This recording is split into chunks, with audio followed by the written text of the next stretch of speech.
Hello friends. അപ്പോൾ എല്ലാവർക്കും school തുറക്കാനായില്ലേ? അതുപോലെ തന്നെ ഞങ്ങൾ ട്യൂഷന് വെക്കേഷനും തരാനായിട്ടുള്ളൊരു ഡേറ്റിലോട്ട് അടുക്കുകയാണ്. കാരണം ഞങ്ങൾക്ക് +1 കഴിഞ്ഞതിന് ശേഷം ഒരു 7-8 ദിവസമേ ലീവ് കിട്ടിയിട്ടുണ്ടായിരുന്നുള്ളൂ. പിന്നെ നേരെ ട്യൂഷൻ തുറന്നിട്ടുണ്ട്. പിന്നെ ഞങ്ങൾ ക്വാർട്ടർലി പോർഷൻസൊക്കെ തീർന്നു. അപ്പോൾ സ്കൂൾ നടക്കുന്ന ക്വാർട്ടർലി എക്സാമിന് മുമ്പ് അവരിപ്പോൾ ക്വാർട്ടർലി എക്സാം നടത്തുകയാണ്. അപ്പോൾ ഇന്ന് ട്യൂസ്ഡേ ഞങ്ങൾക്ക് അവർ സ്റ്റഡി ലീവ് തന്നതാണ് പഠിക്കാൻ വേണ്ടിയിട്ട്. അപ്പോൾ വെനസ്ഡേ ടു സാറ്റർഡേ വരെയാണ് എക്സാം ഉള്ളത്. അപ്പോൾ വെനസ്ഡേ തുടങ്ങുന്നത് ബയോളജിയിൽ നിന്നാണ് കേട്ടോ. അപ്പോൾ അതിന് മുമ്പായിട്ട് പഠിക്കാതിരിക്കുന്നതിൻ്റെ മുമ്പ് നമുക്കൊരു പോസിറ്റീവ് എനർജി കിട്ടാൻ വേണ്ടിയിട്ട് നമ്മളുടെ റൂം കാണുമ്പോൾ നമുക്കൊരു പോസിറ്റീവ് എനർജിയാണ് നമ്മൾ പഠിക്കുന്ന സ്ഥലം കാണുമ്പോൾ. അത് ആദ്യം തന്നെ മെസ്സായി കിടക്കുന്നുണ്ടാ അവിടെ കഴിഞ്ഞു. അപ്പം ഞാൻ എൻ്റെ ബാക്കിയുള്ള പണികളൊക്കെ തീർത്ത് നേരെ പഠിക്കാനിരിക്കുമ്പോൾ എൻ്റെ റൂമൊക്കെ ഒന്ന് ക്ലീൻ ആക്കിയിടാൻ വിചാരിച്ചു. ഇങ്ങനെ ബെഡും ടേബിളും മാത്രമാണ് കേട്ടോ മെസ്സായി കിടന്നിരുന്നത്. കാരണം ടേബിളിലൊക്കെ കുറേ ബുക്കും കാര്യങ്ങളും കഴിഞ്ഞ ദിവസം ട്യൂഷൻ കഴിഞ്ഞ് വന്നപ്പോൾ ഉള്ള ബുക്ക് പഠിച്ചിട്ട് ബുക്കൊക്കെ അതിന്മേൽ തന്നെ വെച്ചിട്ടാണ് പോയിട്ടുണ്ടായിരുന്നത്.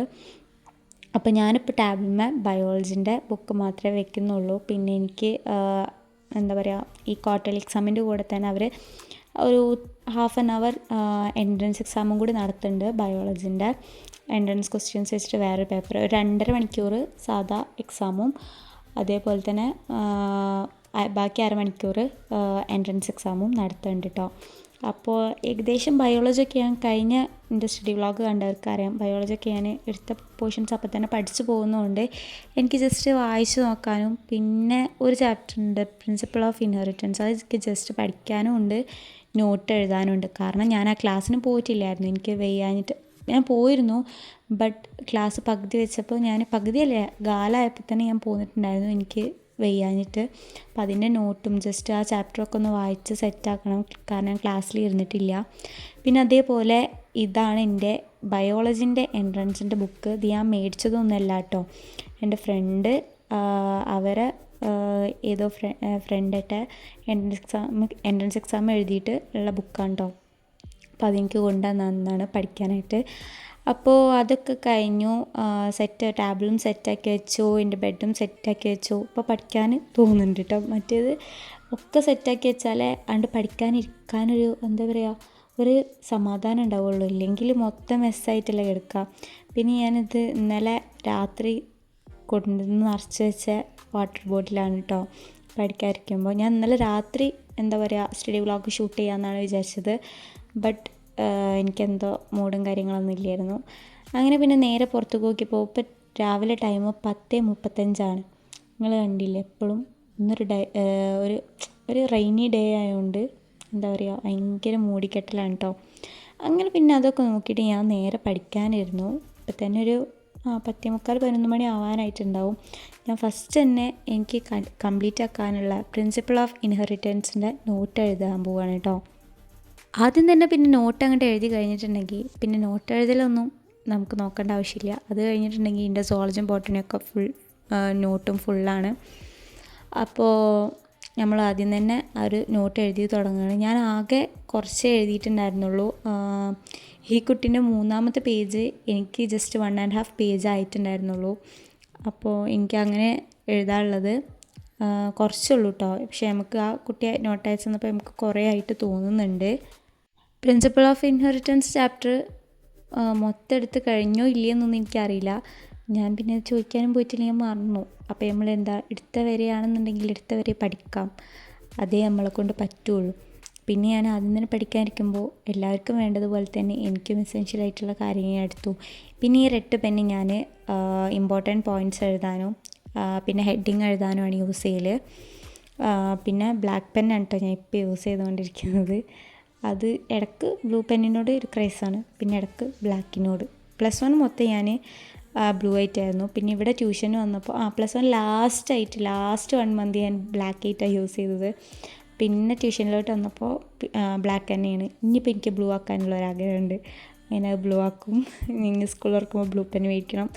അങ്ങനെ പിന്നെ ഏകദേശം നോട്ടൊക്കെ എഴുതി കഴിഞ്ഞൊരു എത്ര മണിയാണ് ടൈമൊന്നും ഞാൻ നോക്കിയിട്ടില്ല.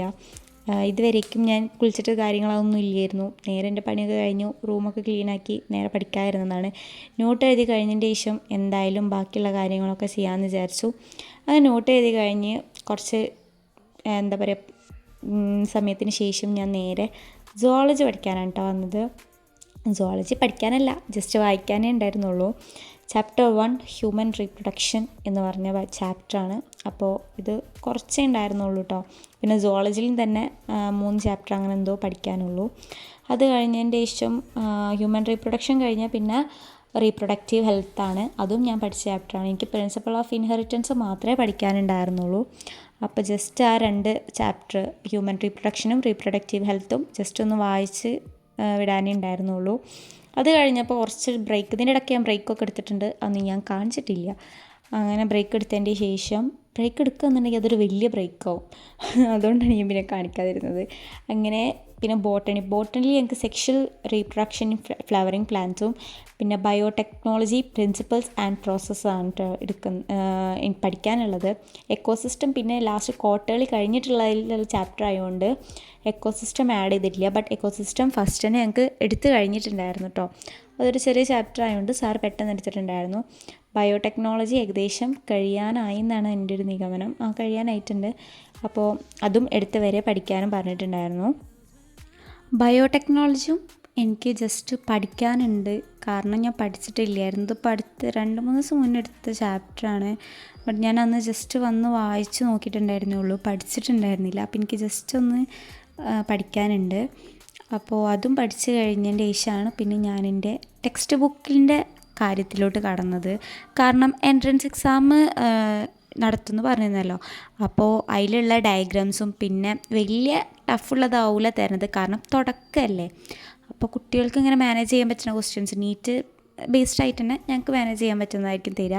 അപ്പോൾ കുറച്ച് ലൈൻ ബൈ ലൈൻ ആയിട്ട് ടെക്സ്റ്റൊക്കെ ഒന്ന് വായിച്ചു. പിന്നെ അതിലത്തെ ഇമ്പോർട്ടൻ്റ് ആയിട്ടുള്ള ഡയഗ്രാംസ് മാർക്ക് ചെയ്യാനാണ് പിന്നെ ഞാൻ നിന്നിട്ടുണ്ടായിരുന്നത്. കാരണം ഏറ്റവും ഇമ്പോർട്ടൻ്റ് ആയിട്ട് പിന്നെ നമ്മൾ ബോർഡിലായാലും നീറ്റിലായാലും ഒരുപോലെ ഇമ്പോർട്ടൻസ് വരുന്നത് ഡയഗ്രാംസാണ്. അതേപോലെ തന്നെ ഓരോ ലൈൻ ബൈ ലൈൻ ആയിട്ടുള്ള ഇതും വരുന്നുണ്ട്. അപ്പോൾ ആദ്യം ഞാൻ ഡയഗ്രാം എങ്ങനെയാണ് എന്തൊക്കെയാണെന്നൊക്കെ നോക്കിയത്. അങ്ങനെ ഞാൻ എല്ലാ ഹ്യൂമൻ റീപ്രൊഡക്റ്റീവ് ഹെൽത്തത്തെ ചാപ്റ്റർത്തൊക്കെ ഡയഗ്രാം മാർക്ക് ചെയ്തതിൻ്റെ ശേഷം എല്ലാ ചാപ്റ്റേഴ്സും മാർക്ക് ചെയ്തിട്ടോ. അങ്ങനെ അത് കഴിഞ്ഞതിൻ്റെ ശേഷം ഞാൻ നേരെ എൻട്രൻസ് ക്വസ്റ്റ്യൻസ് ചെയ്യാനാണ് പോയത്.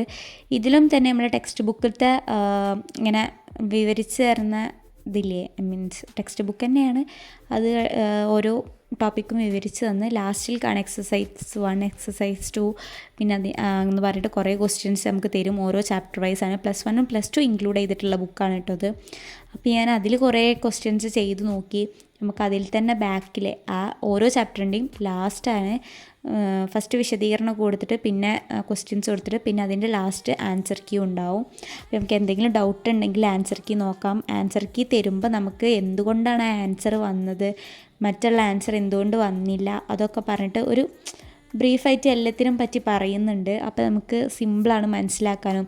മറ്റേത് ആൻസർ മാത്രം തന്നു പോകുമ്പോൾ എന്തുകൊണ്ട് ഇത് വന്നു എന്നുള്ളൊരു ഡൗട്ട് നമുക്കതവിടെ വരില്ല. നമുക്കവിടെ മനസ്സിലാക്കി തരും എന്തുകൊണ്ടാണ് ആൻസർ കിട്ടിയത്.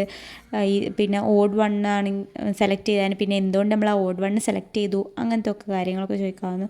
അപ്പോൾ ഞാൻ കുറച്ച് ക്വസ്റ്റ്യൻസൊക്കെ ചെയ്തതിൻ്റെ ശേഷം പിന്നെ അതേപോലെ തന്നെ പിന്നെയും ഹ്യൂമൻ റീപ്രൊഡക്ഷൻ സുവോളജി ബോട്ടണിയൊക്കെ നോക്കി കഴിഞ്ഞ് ഏകദേശം. അത് കഴിഞ്ഞതിൻ്റെ ശേഷം പിന്നെ ഫസ്റ്റ് ചാപ്റ്റർ സുവോളജിയിലത്തെ ഫസ്റ്റ് ചാപ്റ്റർ ഹ്യൂമൻ റീപ്രൊഡക്ഷൻ അതിൽ കുറേ വായിച്ച് നോക്കി. അങ്ങനെ പിന്നെ ഇമ്പോർട്ടൻ്റ് ആയിട്ട് എനിക്ക് തോന്നിയതൊക്കെ ഞാൻ മാർക്ക് ചെയ്തു. അങ്ങനെ ഏകദേശം ഒരു morning to evening study session കഴിഞ്ഞിട്ടുണ്ട്. ഇടയ്ക്ക് ബ്രേക്കൊക്കെ എടുത്തിട്ടാണ് ഞാൻ ചെയ്തത്. ബ്രേക്കൊന്നും ഞാൻ അതിൽ കാണിച്ചിട്ടില്ല എന്ന് ഞാൻ പറഞ്ഞിട്ടുണ്ടായിരുന്നു. അതിൻ്റെ ഇടയ്ക്ക് എനിക്ക് പുറത്ത് കൊണ്ട ആവശ്യമൊക്കെ വന്നതുകൊണ്ട് പിന്നെ ഞാൻ അങ്ങനെ വീഡിയോസൊന്നും അതിൻ്റെ ഇടയ്ക്കുള്ളൊന്നും ഷൂട്ട് ചെയ്തില്ല. അതുകൊണ്ടാണ് ഇത്രയും ടൈം എടുത്തത് ഞാൻ പഠിച്ചു തരാനായിട്ട്. അങ്ങനെ നോട്ട് റീഡിങ് കഴിഞ്ഞു, ടെക്സ്റ്റ് റീഡിങ് കഴിഞ്ഞു, എൻട്രൻസ് ക്വസ്റ്റ്യൻ ചെയ്തു, നോട്ട് കംപ്ലീറ്റ് ആക്കി. അങ്ങനെ ഇനി ഞാൻ രാത്രിയെ പഠിക്കാനിരിക്കുള്ളൂ. അങ്ങനെ ഒരു 5 മണി ടൈമായപ്പോൾ ഞാൻ എല്ലാം നിർത്തി ഒരു ടീ ബ്രേക്കൊക്കെ എടുത്തിട്ടോ. അപ്പോൾ ഇത്രയേ ഉള്ളൂ ഇന്നത്തെ ഒരു സ്റ്റഡി വ്ളോഗ് എന്ന് പറയുന്നത്. അപ്പോൾ അടുത്തൊരു സ്റ്റഡി വ്ളോഗായിട്ട് ഞാൻ വീണ്ടും വരുന്നതായിരിക്കും. അതുവരെ എല്ലാവർക്കും ടാറ്റാ.